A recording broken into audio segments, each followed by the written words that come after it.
हाय दोस्तों, स्वागत है आपका मेरे यूट्यूब चैनल बीके उज्जैन में। आज जो हम बात करने वाले हैं जिस वीडियो की, वो मॉड्यूल 16 है। निष्ठा मॉड्यूल का 16 मॉड्यूल है। इसका नाम है पूर्व व्यावसायिक शिक्षा। पूर्व व्यावसायिक शिक्षा that means pre vocational education. और इसमें हम प्रश्नोत्तरी की बात करेंगे जो लास्ट में पूछी जा रही है, और इसमें हम 10 प्रश्न देखेंगे कि ये किस प्रकार के प्रश्न हैं और इसके आंसर क्या हो सकते हैं। अगर आपने पहले ही प्रश्न कर लिए तो भी आप इस वीडियो को देख सकते हैं। आप अपना एनालिसिस कर सकते हैं कि आपके प्रश्न क्यों गलत हुए। तो इसको करने के लिए हमने सबसे पहले, हमें पता ही है कि दीक्षा ऐप में जाना है।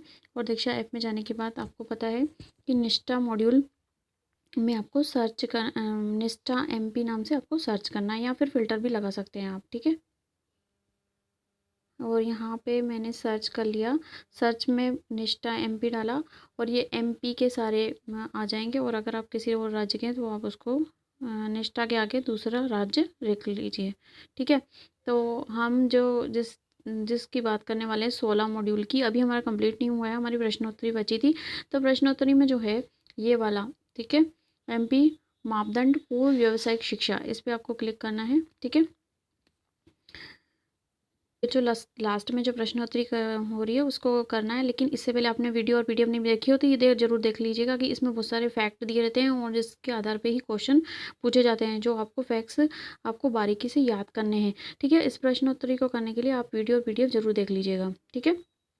करेंगे चलाएं पे। अगर आपका चल नहीं रहा है तो आप इसको डाउनलोड कर लीजिएगा। अगर आपने डाउनलोड कर लिया हो और यहाँ पे हटाएं लिखा हो तो आप इसको हटा लीजिए अगर आपका वीडियो नहीं चल रहा है तो। और आप इस पे चलाएं पे क्लिक करेंगे तो आपका वीडियो चल जाएंगे, ठीक है। चल रहा हो ना तो चलाएं पे क्लिक करके आप कर सकते हैं, ठीक है। अब पहला प्रश्न देखिए क्या कहता है कि पूर्व से शिक्षा न केवल किताबी ज्ञान और ज्ञान के अनुप्रयोग के बीच की सीमाओं को कम करती है, बल्कि बल्कि यह बच्चों के कार्य क्षेत्रों में कौशल की आवश्यकताओं को भी उजागर करती है, इस प्रकार से उसकी मदद करती है। अब देखिए ये पूर्व व्यावसायिक शिक्षा की बात की जा रही है। अभी की जो बात होगी, अभी जो भी शिक्षा बोली जाएगी वो 6 से 8 तक की बोली जाएगी, ठीक है। 6 से 8 अगर बोला जाएगा तो पूर्व व्यावसायिक शिक्षा की बात करी थी। पहले की जो बात थी वो जो थी ना, कक्षा 1 से 8 तक, वो कार्य अनुभव की बात होती थी, ठीक है। कार्य अनुभव से पहले बोला जाता था। लेकिन अभी की अगर कभी भी बात करेंगे ना तो आपसे बोलेंगे 6 से 8 तक की जो है पूर्व व्यावसायिक शिक्षा की बात हो जाएगी, और 9 से 12 तक की जो होगी व्यावसायिक शिक्षा की बात हो जाएगी। पूर्व व्यावसायिक शिक्षा मतलब शिक्षा, अभी हमने व्यावसायिक शिक्षा से पहले की बात जो हमें छोटे छोटे गतिविधियों के माध्यम से और उनको दोहरा करके और उनमें जिज्ञासा पैदा करनी है कि उनको कौन सा करियर सेलेक्ट करना है, उससे रिलेटेड बात हो रही है। पूर्व व्यावसायिक शिक्षा की बात हो रही है, ठीक है। तो इसमें क्या पूछा गया है, ना केवल किताबी ज्ञान, हमें को किताबी ज्ञान ही नहीं देना है, और ज्ञान के अनुप्रयोग के बीच सीमाओं को कम करती है, ठीक है। मतलब ये किताबी ज्ञान जो होता है उससे रिलेटेड जो है ना वो चीज़ें कम करती है, और हम वहाँ पे दौरा करके हम देख सकते हैं कि प्रोडक्शन कितना हो रहा है, क्या माल लग रहा है, क्या चीज़ें हो रही हैं, और ये सब चीज़ें देख कर हम क्या कर सकते हैं, अनुप्रयोग के माध्यम से और अपने वहाँ पर जाकर सब चीज़ें देखकर अपनी चीज़ों को, मतलब ये किताबी ज्ञान को हटा सकते हैं, ठीक है। अब ये बात कर रहा है कि बल्कि इसके अलावा भी क्या बोल रहा है कि यह बच्चों के कार्य क्षेत्र में कौशलों की आवश्यकताओं को भी उजागर करती है, ठीक है। मतलब कौशल भी सीखते हैं ना, छोटे छोटे कौशल सीखते हैं बच्चे। क्या क्या कौशल सीखते हैं, जैसे कि पौधे कैसे लगाना है, तने को कैसे काटना है, पत्तियों उसमें कितना खाद मिलाना है, ठीक है। और जैसे कि नल नल का जो वॉशर है कैसे बदला जाएगा, कढ़ाई कैसी की जाएगी, फिर उसको कढ़ाई को करने के लिए जो जो फ्रेम होता है कढ़ाई का, उस पे कैसे किस तरह से उसको कपड़े को लगाया जाएगा। ऐसी छोटी छोटी चीज़ें, टाँके कैसे लगाए जाएंगे, सुई कैसे पकड़ी जाएगी, सुई में धागा कैसे डाला जाएगा, ये छोटी छोटी जो स्किल होती हैं, जो बेसिक स्किल होती हैं, प्री वोकेशनल ट्रेनिंग में सिखाई जाती हैं, ठीक है। जैसे कपड़े पर रंग कैसे डाला जाता है, जैसे कि हम डाई करते हैं किसी भी कपड़े पे हम डाई करना चाहते हैं, तो ये थोड़ा छोटा पोर्शन, यहाँ पे जो पोर्शन होता है, मान लीजिए ये कपड़ा है हमारा, हम मान लें ये पूरा हमारा कपड़ा है, और कपड़े पे यहाँ पे ये डिजाइन, यहाँ पे डिजाइन करनी है, यहाँ पे डिजाइन नहीं करनी है, और यहाँ पे डिजाइन करनी है, तो किस तरह से हम कपड़े को रंगेंगे, और यहाँ पे जैसे पोटली बना के रख देंगे इसमें, इस तरह से यहाँ पे पोटली बना के कुछ भी दाल के दाने, और इसमें कुछ भी डिज़ाइन बनाने के लिए हमने इसमें दाल के दाने भर देंगे और इसको अम, उम, धागे से लपेट देंगे और उसके बाद कलर करेंगे। तो उस जगह पे जहाँ पे ये हमने दाल के दाने भरे थे या कुछ भी चीज़ भरी थी, तो उस पे अलग ही टाइप की डिज़ाइन आ जाएगी। तो इस तरह से हम अलग-अलग चीज़ों से बच्चों को सिखाते हैं कि किस तरह से कपड़ों को रंगा जाता है, मिट्टी के बर्तन कैसे बनाए जाते हैं, उसमें क्या चीज़ें यूज़ होती हैं। हम दिए बनाना सिखा सकते हैं बच्चों को, दिए दिए में पेंटिंग बनाना सिखा सकते हैं। तो ये सब चीज़ें जो होती हैं पूर्व व्यावसायिक शिक्षा के अंतर्गत आ जाती हैं। पेंटिंग कराना सिखाते हैं कि किस तरह से हम पेंटिंग कर सकते हैं। जैसे कि मैंने आपको बताया था कि ब्लॉक प्रिंटिंग के बारे में भी बताया था कि कपड़े पे हम क्या कर सकते हैं, एक ब्लॉक्स होते हैं और उस पे वुडन ब्लॉक्स होते हैं। कहने का मतलब है लकड़ी का एक छोटा सा पोर्शन होता है, जैसे कि इतने से आकार का, और उसमें डिज़ाइन बनी रहती है जैसे क्रॉस की, और उस पे हम कलर लगा के फिर हम कपड़े पे इस पे प्रेस करते हैं, तो वो जो डिज़ाइन था ये क्रॉस वाला, वो सब जगह आ जाता है वो, और वो सुंदर लगता है। ठीक है, तो इस तरह हम छोटी-छोटी चीज़ों को सिखा सकते हैं। दीवारों की पेंटिंग कैसे करते हैं, दीवारों की पेंटिंग भी सिखाते हैं, सिखा सकते हैं बच्चों को। सिलाई का कपड़ा जो है उसको नापना सिखा सकते हैं। सिलाई के कपड़े को थोड़ा सिलना सिखा सकते हैं कि किस प्रकार से सिला सकता है, कि और उस पे चलाना सिखाते हैं, सिलाई की मशीन पे चलाना सिखा सकते हैं। तो ये सभी प्री व्यावसायिक शिक्षा में आ जाता है।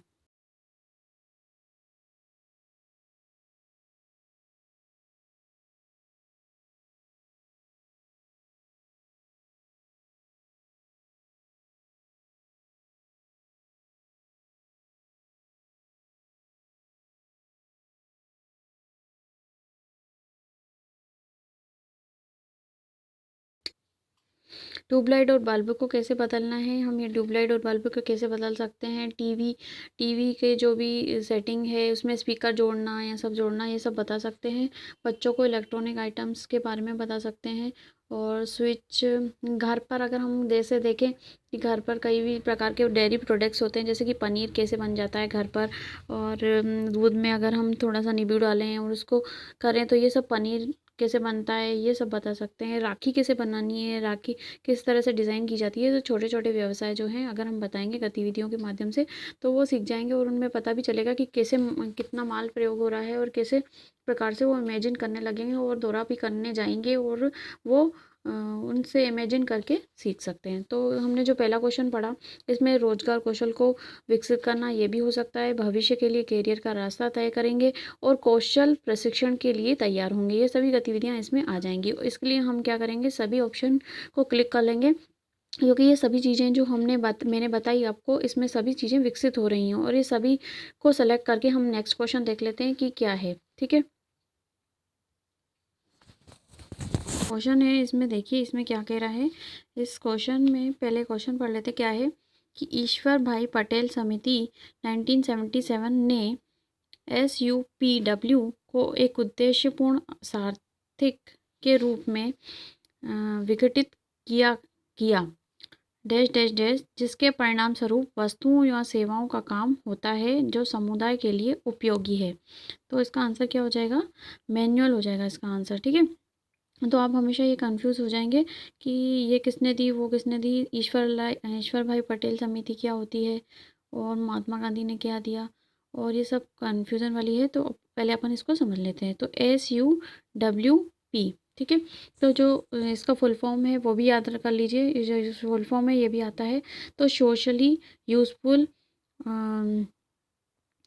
SUPW नहीं, SUPW है। ठीक है, तो S फॉर सोशली, और U फॉर यूजफुल, और P फॉर प्रोडक्टिव, और W फॉर वर्क। मतलब कि एस जो है सोशली है, मतलब समाज के लिए, और एस फॉर यूज़फुल है, तो यूज़फुल मतलब समाज के उपयोगी और उत्पादक, मतलब पी फॉर प्रोडक्शन, और वर्क, डब्ल्यू फॉर वर्क। ठीक है, तो समाज उपयोगी उत्पादक कार्य, मतलब ऐसी कोई मतलब हम कार्य कर रहे हैं जो समाज के लिए भी उपयोगी हो और ये हमारे लिए भी उपयोगी हो, जिसको हम अगर बेचें तो अगर हम कुछ भी बनाते हैं, जैसे दिए वगैरह बनाते हैं, तो अगर हम समाज के लिए बनाएं तो वो समाज के लिए अगर हम बेचेंगे तो वो समाज के लिए उपयोगी होंगे और हमारे लिए भी उपयोगी होंगे, क्योंकि हम उससे पैसा कमा रहे हैं। तो समाज उपयोगी उत्पादक कार्य करना, ठीक है। तो जो ईश्वर भाई पटेल समिति थी, उसने क्या कहा था कि जो समाज उपयोगी उत्पादक कार्य है उस पर इन्होंने बताया था, ठीक है। तो ये इसका आंसर, और मैनुअल मैनुअल पे बताया था। मैनुअल मतलब हाथ से बनाने वाले कार्य हो गए, ठीक है। कढ़ाई करना, बुनाई करना, खाना बनाना, चित्रकारी करना, बढ़ईगिरी करना और बहुत सारी हस्तकलाएं जो भी आती हैं, ठीक है। तो ये सब चीज़ें जो होती हैं समाज उपयोगी उत्पादक कार्य हो जाती हैं। और जैसे अगर हम कुछ भी बनाते हैं, चित्रकारी बनाते हैं या कुछ भी चीज़ अगर क्लास के लिए बनाते हैं तो क्लास के लिए भी उपयोगी हो जाती है, क्योंकि उसको क्लास में, जैसे हमने कोई चार्ट बना दिया तो हमें उसको ख़रीदना नहीं पड़ता और उसको हम क्लास में यूज़ कर सकते हैं। तो वो क्लास के लिए भी इम्पोर्टेंट हो गया, और हम जैसे हम खुद के लिए बना के और हम बेच रहे हैं तो हमारे लिए भी उपयोगी हो गया, क्योंकि ये हमको पैसा दे रहा है। और जो हमारे स्कूल के लिए कैसे उपयोगी हो गया, क्योंकि हमको दूसरों को पैसा नहीं देना पड़ रहा है उसको खरीदने के लिए, तो ये हमें हमारे लिए समाज उपयोगी उत्पादक कार्य हो जाते हैं, ठीक है। अब दूसरी चीज़ क्या आती है कि एक और इम्पोर्टेंट चीज़ होती है इसमें, अपन को ये याद रखना है कि ये जो 1977 है, ये ईयर भी अपन को याद रखना है। और चीज़, एक और चीज़ यह याद करनी है अपन को कि जो SUPW जो था, है ना, तो इसमें जो था, इसमें हमने किस लिए ये उत्पादक कार्य किया था, कि हमारा क्या उद्देश्य था कि मैनुअल का मतलब इसमें हम उद्देश्यपूर्ण और अर्थपूर्ण मैनुअल काम के रूप में हम इसको वर्णित करते हैं। और इसमें क्या सेवाएं दी जाती हैं, तो समाज के लिए, समुदाय के लिए उपयोगी हो, और चाहे वो पेड हो चाहे अनपेड हो, मतलब हम चाहे पैसा मिल रहा हो चाहे नहीं मिल रहा हो, वो दोनों के लिए मतलब उपयोगी होनी चाहिए। तो चाहे छात्र किसी भी, मतलब हम पूर्व व्यावसायिक शिक्षा की बात करें तो इसमें हम बुनाई, बागवानी, खाना पकवाना, पेंटिंग, पढ़ाई करी आदि जो व्यावसायिक शिक्षा हैं वो हम देख कर सकते हैं, जैसे टोपी बनाना या कुछ भी दिए बनाना, ये सब चीज़ें इसमें आ जाती हैं, ठीक है।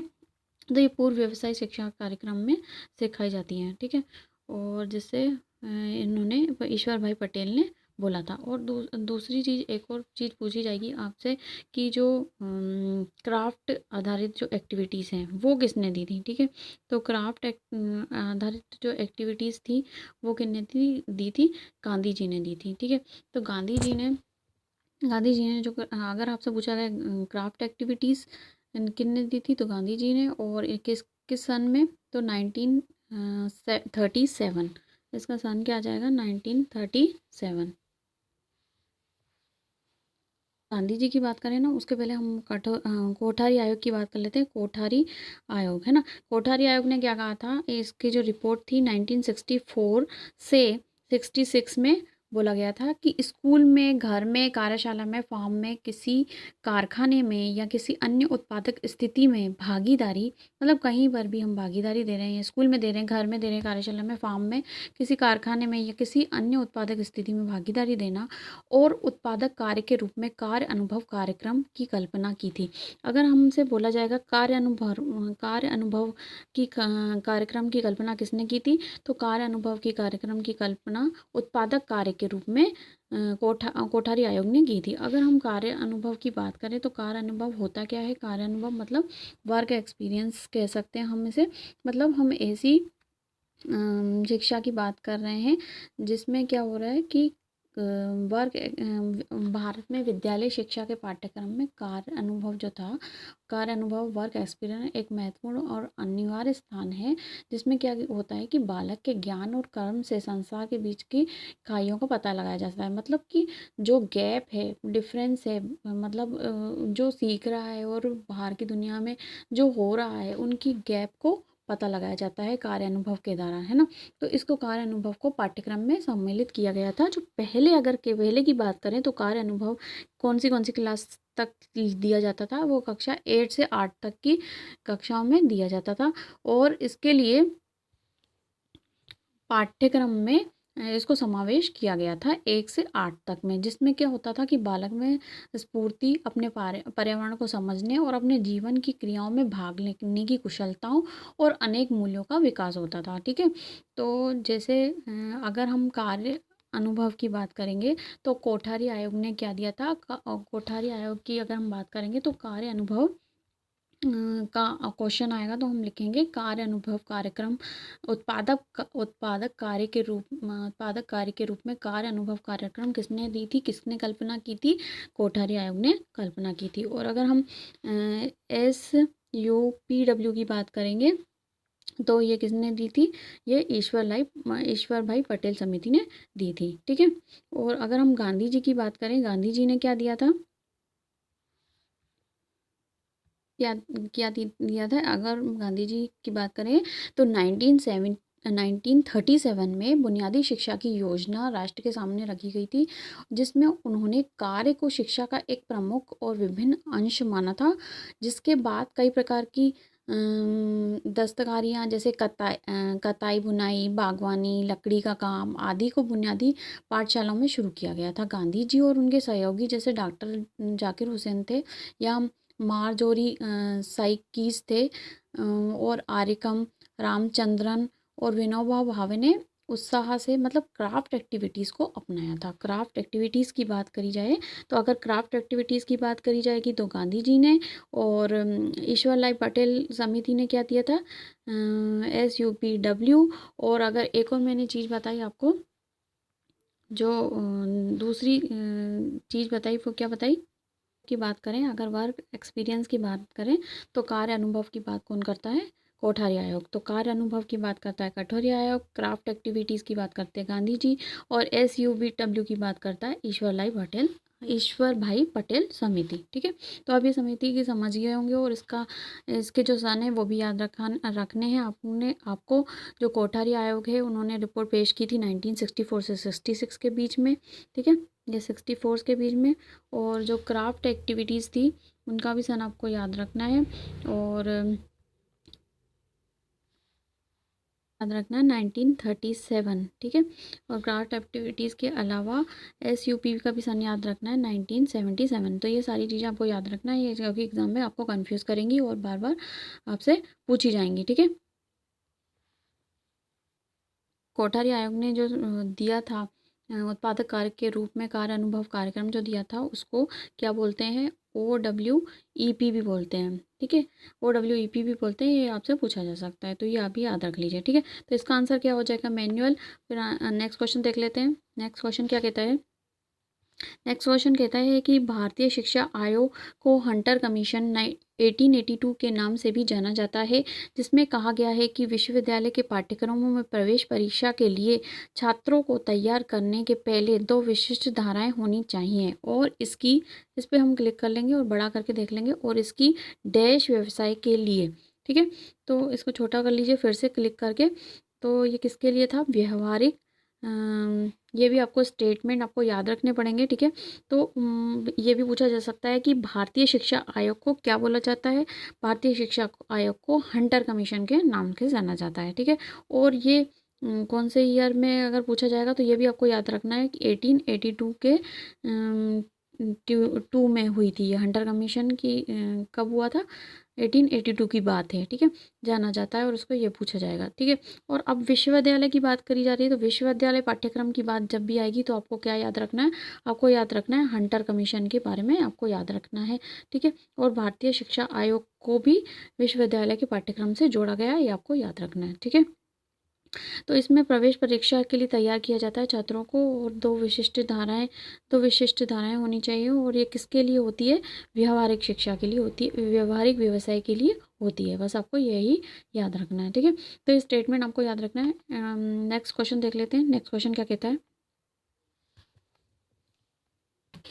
तो आप समझ गए होंगे। तो इसमें क्या कहा था मैंने आपको बता दिया कि भारतीय शिक्षा आयोग को किस नाम से जाना जाता है, ये भी पूछा जा सकता है कि हंटर कमीशन के नाम से जाना जाता है और हंटर कमीशन के रूप में जाना जाता है। इसके द्वारा क्या किया गया था ये भी पूछा जा सकता है कि शिक्षा के क्षेत्र में समस्याओं की जांच की गई थी, जो शिक्षा के क्षेत्र में जो भी समस्या आ रही थी उनकी जांच की गई थी और सिफारिश की गई थी कि हाई स्कूल स्तर पर 2 विशिष्ट धाराएं होनी चाहिए। ठीक है, तो 2 धाराएं भी आपको याद रखनी पड़ेगी, प्रथम धारा और द्वितीय धारा बताई गई थी। तो प्रथम धारा थी विद्यार्थियों को विश्वविद्यालय के पाठ्यक्रम में प्रवेश परीक्षा की तैयारी के लिए, और द्वितीय धारा क्या बताई गई थी, व्यवहारिक व्यवसाय हेतु तैयार करने के लिए। उनको जो जो भी व्यवसाय है उसका जो व्यवहार में होना चाहिए, वो व्यवहार में होना चाहिए, इसके लिए उसको तैयार करना।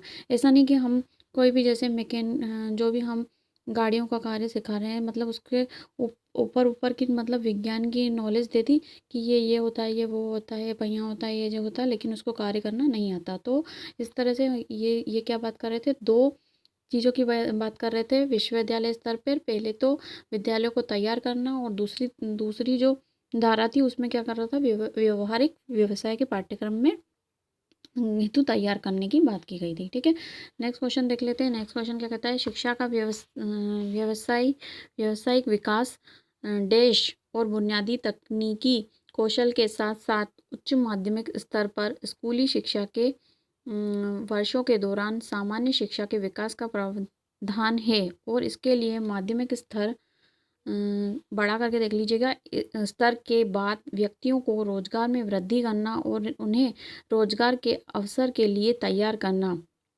तो इसमें क्या आ जाएगा आंसर, पहला पहला ऑप्शन देखिए पूर्व व्यवसायिक शिक्षा, दूसरा ऑप्शन है कार्य शिक्षा, तीसरा जेनेटिक, और चौथा व्यावसायिक शिक्षा।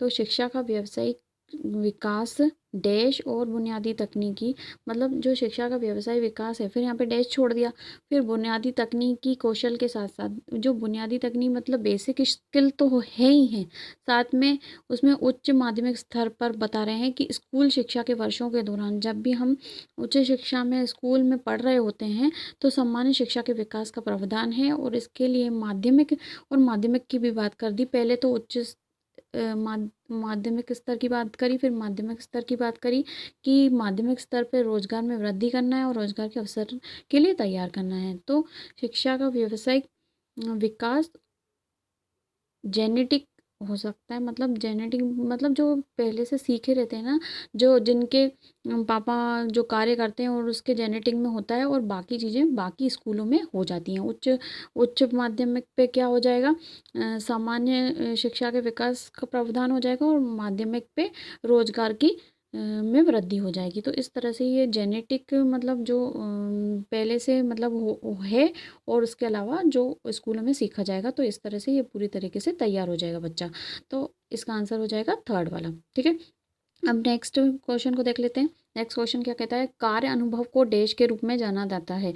तो कार्य अनुभव को डैश के रूप में, कौन सा डैश के रूप में जाना जाता है, सामाजिक रूप से उपयोगी उत्पादक कार्य के रूप में जाना जाता है। ठीक है, तो ये अपने सामान्य कार्य पढ़ा नहीं है कहीं पर भी, है ना, ये पूर्व व्यवहारिक कार्य भी नहीं पढ़ा है। ठीक है, तो ये किसके रूप में जाना जाता है, कार्य अनुभव को। कार्य अनुभव मतलब मैंने आपको बताया था वर्क एक्सपीरियंस। ठीक है, तो वर्क एक्सपीरियंस की बात किसने की थी, ये कोठारी आयोग ने की थी, और ये SUPW मैंने बताया था आपको, और बता भी दिया है कि ये जो है, सॉरी, ये जो सामाजिक रूप से उपयोगी उपयोगी उत्पादक कार्य के रूप में आएगा, और इसमें कार्य अनुभव को वर्क एक्सपीरियंस के सामाजिक रूप से उत्पादक कार्य के रूप में जाना जाता है। ठीक है, तो अगर इस कंसेप्ट को समझें कि कार्य अनुभव को किस रूप में देश रूप के रूप में जाना जाता है, सामाजिक रूप से उत्पादित कार्य कैसे हो गया है ना, तो हम ये बात करते हैं कि जैसे कि 1938 से 1955 तक जो बुनियादी शिक्षा थी, खूब फली फूडी बुनियादी शिक्षा किसने बताई थी, गांधी जी ने। गांधी जी के निधन के बाद क्या हुआ, राजनीतिज्ञों और उच्च अधिकारियों की आस्थाहीनता और बदली हुई मनोवृत्ति ने बुनियादी शिक्षा के विचार को त्याग दिया, और 1966 में प्रकाशित कोठारी शिक्षा आयोग की रिपोर्ट में बुनियादी शिक्षा की कार्य जो क्राफ्ट एक्टिविटीज़ थी, क्राफ्ट एक्टिविटीज़ के बजाय उनको क्या कहा, वर्क एक्सपीरियंस की अवधारणा देश के सामने रखी। ठीक है, मतलब जो क्राफ्ट एक्टिविटीज़ गांधी जी बोलते थे, उसकी बजाय क्या बुनियादी शिक्षा की रखी, का वर्क एक्सपीरियंस की अवधारणा देश के सामने रखी। लेकिन कुछ वर्षों बाद क्या हुआ, 1977 में जैसे मैंने बताया था आपके पटेल भाई पटेल कमेटी जो थी, ईश्वर भाई पटेल कमेटी जो थी, उन्होंने विचार दिया कि कार्य अनुभव को भलीभांति समझा और लागू ही नहीं किया जा सकता। ठीक है, इसके स्थान पर उन्होंने क्या बताया, SUPWP दिया था और सामाजिक रूप से उपयोगी उत्पादक कार्य का संप्रत लाया गया था। तो इसको वर्क कार्य अनुभव को किस रूप में जाना जाता है, सामाजिक रूप से उपयोगी उत्पादक कार्य के रूप में संप्रदाय जो लाया था ईश्वर भाई पटेल कमेटी ने, इसलिए इसको ऐसा रूप में माना जाता है। ठीक है, नेक्स्ट क्वेश्चन देख लीजिए। रोजगार कौशल मॉड्यूल को 9वीं से 12वीं तक कक्षा तक व्यावसायिक पाठ्यक्रम के भाग के रूप में पेश किया गया है, जिसमें संचार कौशल, स्व प्रबंधन कौशल, सूचना एवं संचार प्रौद्योगिकी कौशल और डैश कौशलों और हरित कौशल शामिल है। मतलब ये आपको याद रखना पड़ेगा, जो मॉड्यूल चल रहा है, जो 9 से 12 तक का मॉड्यूल है, व्यावसायिक पाठ्यक्रम के रूप में जाना जाता है। और इसमें जितने ये पार्ट्स हैं, ये जो जितने भी भाग हैं इसमें बताए गए हैं, आपको ये याद रखने पड़ेंगे। ठीक है,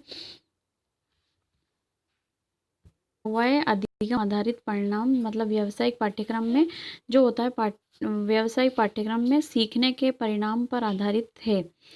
जो व्यावसायिक पाठ्यक्रम है वो सीखने के परिणाम पर आधारित है, जिसमें क्या क्या शामिल है ये आपको याद रखना पड़ेगा। पहला क्या है कि रोजगार कौशल, रोजगार रोज रोजगार कौशल और व्यावसायिक कौशल।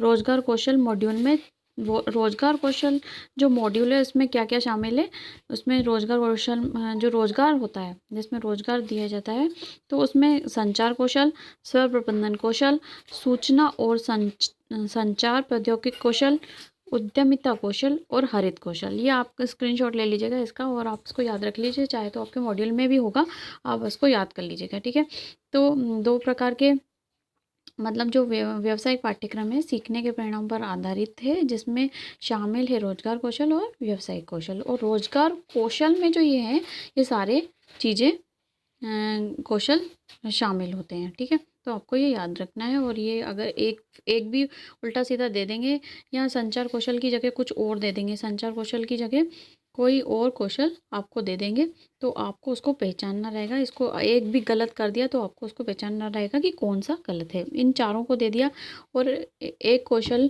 कुछ भी अलग सा दे दिया, तो आपको पहचानना पड़ेगा कि कौन सा कौशल नहीं है। ठीक है, तो आपको याद रखना है। पे आ जाते हैं, इसका आंसर हमारा क्या हो जाएगा, इसका आंसर जो हो जाएगा हमारा हो जाएगा, ये सारे कौशल दिए हैं लेकिन इसमें क्या क्या कौशल नहीं दिया है, उद्यमिता कौशल नहीं दिया है। तो मतलब डैश डैश में हमको क्या भरना है, उद्यमिता कौशल भरना है।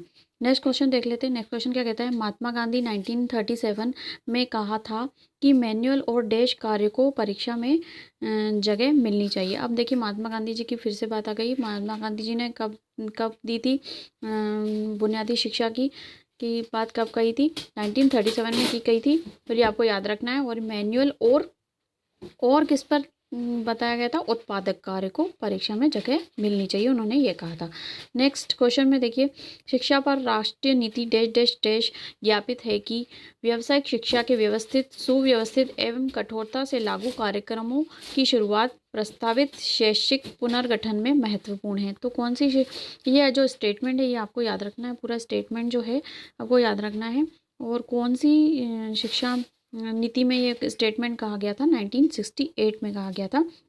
जो व्यावसायिक शिक्षा होती है, व्यवसाय शिक्षा, उसमें व्यवस्थित और सुव्यवस्थित एवं कठोरता से लागू कार्यक्रमों की शुरुआत प्रस्तावित शैक्षिक पुनर्गठन में महत्वपूर्ण है, ये इन्होंने बात कही थी। ठीक है, 1986 में क्या कहा गया था, ये स्टेटमेंट के द्वारा क्या बताया गया था, जो भी क्रियाकल्प करवाएंगे, जो भी गतिविधियां कराएंगे, वो विभिन्न क्षेत्रों में फैले हुए व्यवसाय की पहचान करके, जितने भी व्यवसाय होते हैं बहुत अलग अलग क्षेत्रों में फैले रहते हैं, विभिन्न क्षेत्रों में फैले जाते हैं, उनकी पहचान करना और विद्यार्थियों को उनके लिए तैयार करना।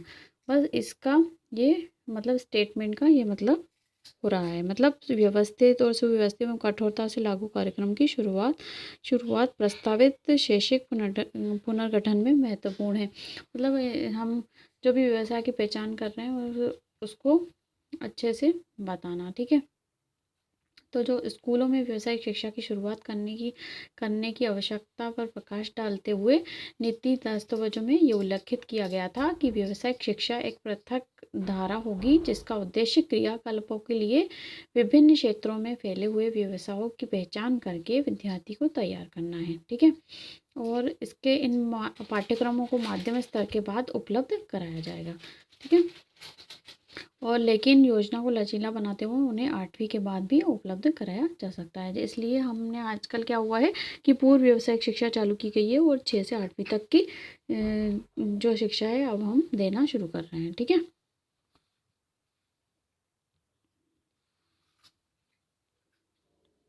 तो ये व्यवस्थित होनी चाहिए, मतलब कि पहले पहले जो 1 से 5 तक है उनको कार्य अनुभव प्रदान करना चाहिए, फिर 6 से 8 पर पूर्व व्यावसायिक शिक्षा, और इसी तरह से अभी जो ये चीज़ें चल रही हैं इस तरह से चल रही हैं, ठीक है। और 9 से 12 तक उनको व्यावसायिक शिक्षा प्रदान की जाती है। तो इस तरह से उन्होंने जो बात बताई थी मैंने आपको बताई थी, और आप इसको और पढ़ लीजिएगा क्योंकि मैंने जो मेन पॉइंट्स थे वो बता दिया, आप इनको जाके और अच्छे से पढ़ लीजिएगा, ठीक है। तो अब नेक्स्ट क्वेश्चन क्या कहते हैं देख लेते हैं, समझाते हैं। तो ये तो हमारा हो गया था मैनुअल, और इसमें योग्यता एक डैश और औसत दर्जे का ज्ञान एवं कौशल है। तो इसका आंसर क्या हो जाएगा दोस्तों, ये देख लीजिए ये वाला क्वेश्चन, प्रयोगात्मक, लागू, अवलोकनीय या फिर नष्टकारी। तो इसका आंसर क्या हो जाएगा, अवलोकनीय। तो योग्यता एक लागू और औसत दर्जे का दूसरा दर्जे का ज्ञान एवं कौशल नहीं हो सकता, लागू गलत फिट हो रहा है, और प्रयोगात्मक भी नहीं हो सकता, कोई कैसा हो सकता है, अवलोकनीय हो सकता है, ठीक है। और नष्टकारी भी नहीं होगा, ठीक है।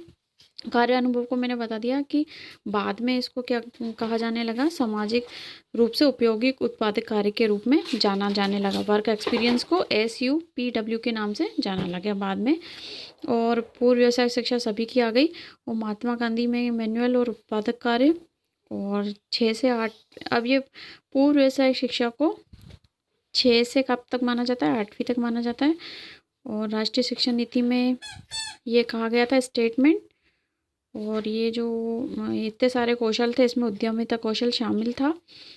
और जो भारतीय हंटर जो था, भारतीय शिक्षा आयोग को हंटर कमीशन के नाम से भी जाना जाता था, जिन्होंने विश्वविद्यालय पाठ्यक्रम की बात की गई थी और व्यवहारिक की बात की गई थी, ठीक है। जेनेटिक मतलब हेरिडिटी की बात करी गई थी, और आगे स्कूलों में बात की गई थी। नेक्स्ट हमने 10 में से 10 क्वेश्चन कर लिए और एक भी स्किप नहीं किया है, और हम सबमिट करके 10 क्वेश्चन हमने देख लिया कि कर लिए, और स्किप एक भी नहीं किया है। और इसको सबमिट बटन को दबा के देख लेते हैं हमारे आंसर कितने ठीक हुए। तो हमारे 10 आउट ऑफ 10 आ गए हैं। और आपको मेरा वीडियो अच्छा लगे तो इसको लाइक शेयर, और अगर आप मेरे चैनल पे नए हैं तो इसको सब्सक्राइब ज़रूर कर लीजिएगा, और बेल बटन को भी दबा लीजिएगा ताकि आने वाला वीडियो आपको सबसे पहले प्राप्त हो सके। तो मिलते हैं दोस्तों अगले वीडियो में अगले कंटेंट के साथ, तब तक के लिए बाय बाय, सी यू।